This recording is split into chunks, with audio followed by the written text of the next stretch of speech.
जी वाल्मीकि में लिखा है, जनाब जानकी जी ने पूछा कि राम जी की दिनचर्या सुनाओ।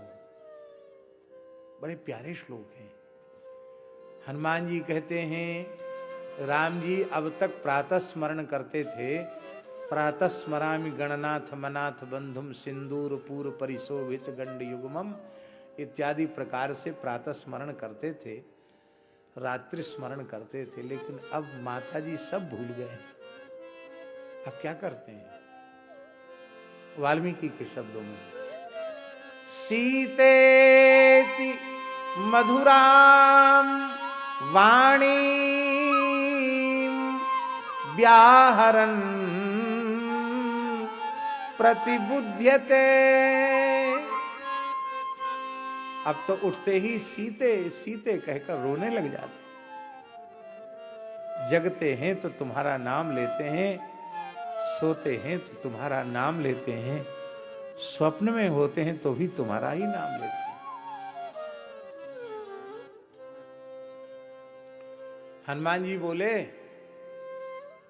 कि माताजी प्रभु को पता नहीं है कि आप यहां हैं, इसलिए वो शांत बैठे हैं, और मैं जैसे ही बताऊंगा, सारी सूचना दूंगा, तो फिर आपके संकट की निवृत्ति हो जाएगी।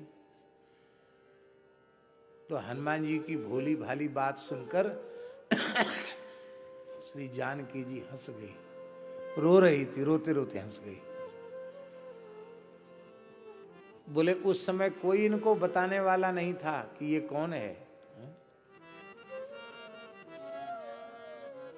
इंद्र का पुत्र जयंत वायस का वेश लेकर आया। उस समय तो कोई खोजने वाला बताने वाला नहीं था, इसलिए तुम जाकर ये प्रतिविज्ञान उनको देना।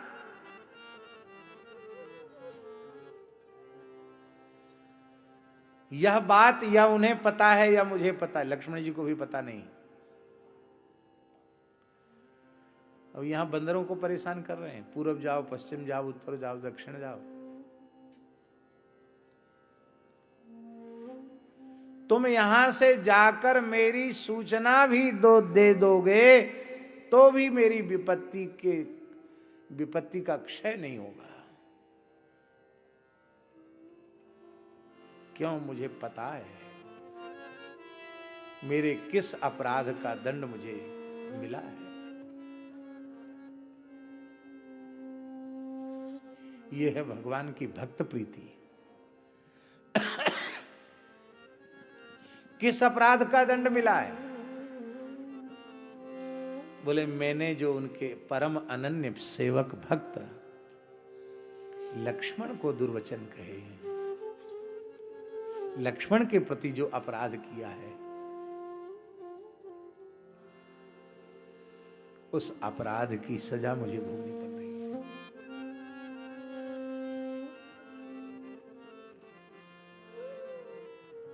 और प्रभु का अपराध होता तो वे क्षमा कर देते अवश्य, पर उनके जन का अपराध है।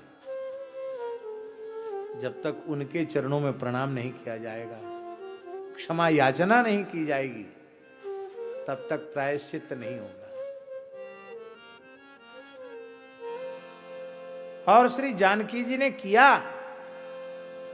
अनुज समेत गहेउ प्रभु चरना, अनुज समेत गहेउ प्रभु चरना, दीन बंधु प्रणतारति हरना, दीन बंधु प्रणतारति हरना।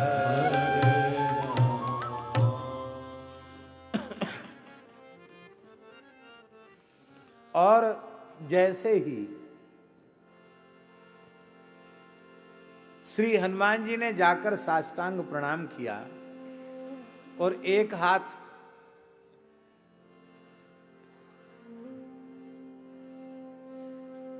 श्री रघुनाथ जी के चरण पर और दूसरा हाथ श्री लखनलाल जी के चरण पर और कहा, माता जी ने आप दोनों के चरणों में प्रणाम निवेदित किया है और अपराध की क्षमा याचना की।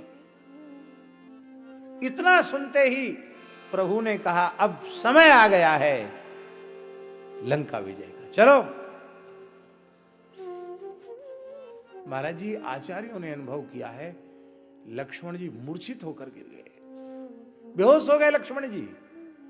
हाय हाय, केवल इतनी सी बात को लेकर प्रभु तड़प रहे थे। कहा, प्रभु आपने क्या किया? वे मेरी मां है।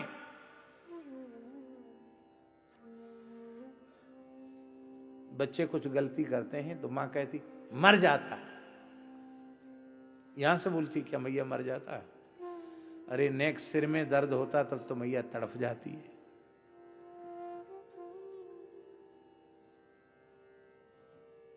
मां कभी बोलती नहीं अच्छा हुआ गिर गए, ठीक हुआ, और लग जाती तो और अच्छा था, अच्छा हुआ पांव टूट गया, हाथ टूट गया। मैया मुंह से बोलती है, मन में क्या ऐसा सोचती है?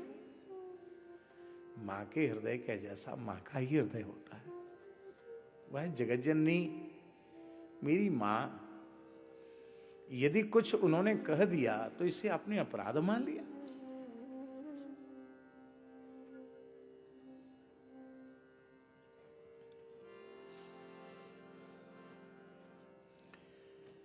भक्त भक्ति का प्रतिष्ठापक ग्रंथ है श्री भक्तमाल।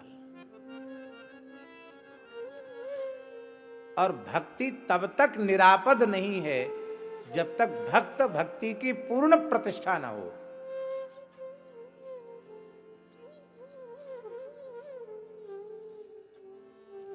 एक छोटी सी बात कह दें, श्री जीव गोस्वामी जी महाराज ने श्रीमद् भागवत की जो क्रम संदर्भ नाम की टीका लिखी, उसमें जब वृत्तासुर का प्रसंग आया तो महाराज जी वे टीका में लिख रहे हैं, जीव गोस्वामी जी कहते हैं कि इस महानुभाव के पीछे असुर शब्द के उच्चारण की मेरी सामर्थ्य नहीं है। वृत्तासुर मैं कैसे असुर कहूं? तो वे कह रहे हैं कि यहां से आगे मैं बोलूंगा पर असुर शब्द नहीं लगाऊंगा, श्रीमद वृत्त कहा उन्होंने। टीका में क्या कहा? श्रीमद वृत्त। श्रीमद शब्द से विशेषित किया उसको।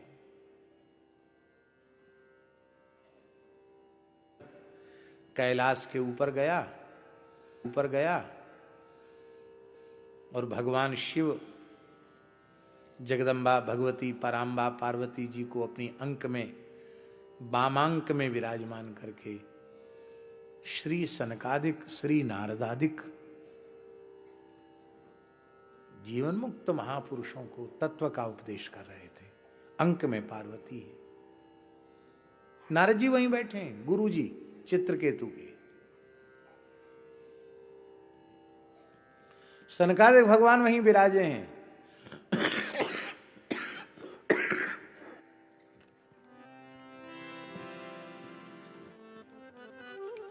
श्री राम जय राम जय राम, श्री राम जय राम जय राम, श्री राम जय राम जय राम, श्री राम जय राम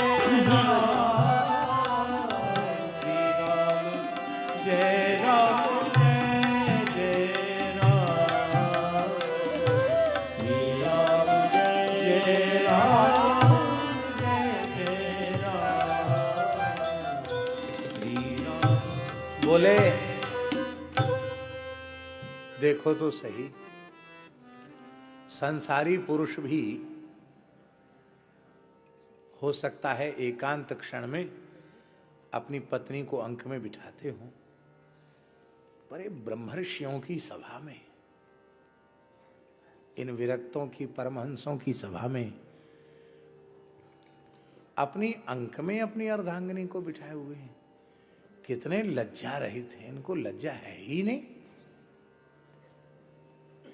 शंकर जी तो मुस्कुराए, बाहरे सिद्ध चेला हैं, गुरु महाराज बैठे हैं, सनकादिक भगवान बैठे हैं, उनके चित्त में कोई अंतर नहीं पड़ रहा है।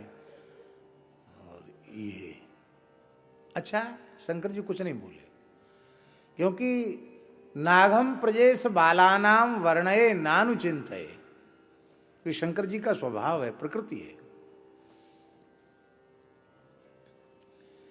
पर पराम्बा भगवती सहन नहीं कर सकी, भला विष्णु जी का तिरस्कार उनके सामने कोई कैसे। तेरे गुरु बैठे हैं, क्योंकि उसके वक्तव्य से प्रमाणित है। वो उतरा, उसने प्रणाम किया शिव जी को, पार्वती जी को प्रणाम किया, उसके मन में द्वेष नहीं है। प्रणाम करके बोला, कहा शापो कौन अनुग्रह। इतनी ऊंची बात सामान्य व्यक्ति नहीं कह सकता है। कहा शाप, शाप क्या है? कौन अनुग्रह, और अनुग्रह क्या है? कुछ नहीं है, क्योंकि सब कुछ भगवत लीला विधान है। मैं तो भगवान का उपकरण हूं, जो कुछ हुआ वो सब भगवत इच्छा से हुआ, लेकिन मेरी कठोर वाणी निकली और आपको पीड़ा पहुंची, मैं प्रणाम करता हूं। ये नहीं कहता हूं कि आप मेरे श्राप को बदल दीजिए। क्यों? जब मेरे प्रभु मंगलमय हैं तो उनके समस्त विधान मंगलमय हैं। वे चाहते हैं मैं असुर योनि में जाऊं, मैं सहर्ष स्वीकार करता हूं। प्रणाम करके चला गया। भगवान शंकर बोले, देवी देख लिया भगवान के भक्त कैसे होते हैं। नारायण परा देवी न कुतश्चन बिभ्यति। क्यों? नारायण परा देवी न कुतश्चन बिभ्यति, क्यों भयभीत नहीं होते? बोले स्वर्ग नरकाप वर्गे स्वपि तुल्यार्थ दर्शिना। यह कितनी ऊंची समता की अवस्था है। स्वर्ग नरकाप वर्गे अपि तुल्यार्थ दर्शिना। स्वर्ग नरक अपवर्ग सब में समान भाव उनका रहता है। ये चाहता तो तुमको श्राप दे सकता था, इसमें सामर्थ्य है, लेकिन ये साधुता है। इसने श्राप नहीं दिया, ये राजी हो गया।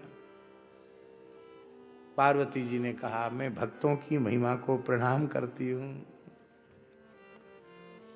और वही वृत्तासुर हुआ। लेकिन हमें लगता जैसे महात्मा लोग कई बार कोई बात भूल जाते हैं तो अपने अचला में गांठ लगा लेते हैं, तो गांठ पर हाथ जाएगा तो याद, हाँ हमने गांठ क्यों लगाई, तो बात याद आ जाएगी। हमको लगता है कि इसने भी अपने पटका में गांठ लगा ली होगी, इसलिए जब वृत्त के रूप में आया तो उसने कहा, अहम हरे, आहा, अहम हरे तव पादैक मूल दासानुदासो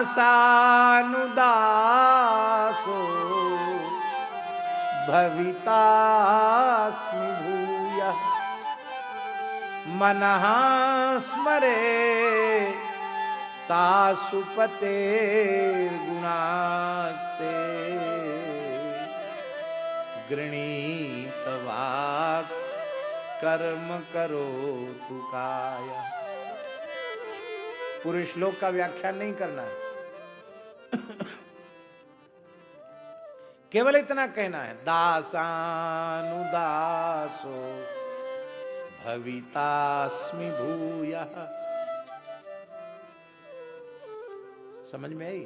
दास तो बन के देख लिया, दास तो बन गए थे, पार्षद हो गए थे, निज सेवा में पहुंच गए थे, लेकिन दास बनने के बाद भी असुर बनना पड़ा।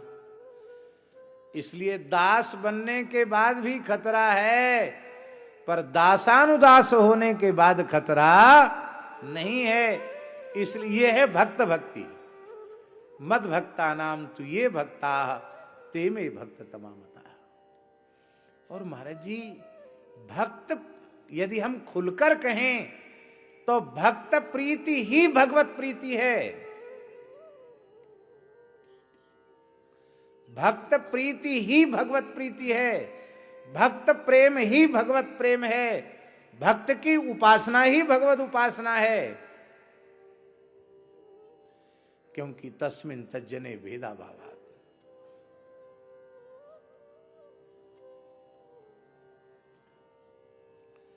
भगवान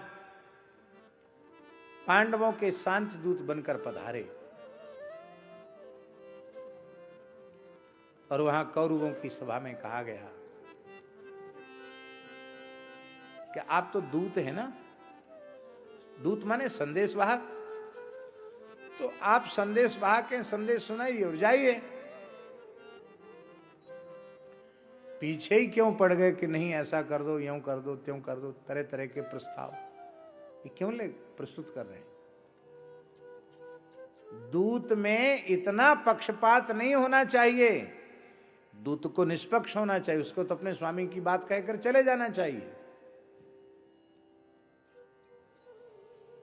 भगवान ने कहा तुम आरोप लगा रहे हो पक्षपात का, पर आरोप की आवश्यकता तो तब हो जब मैं अस्वीकार करूं।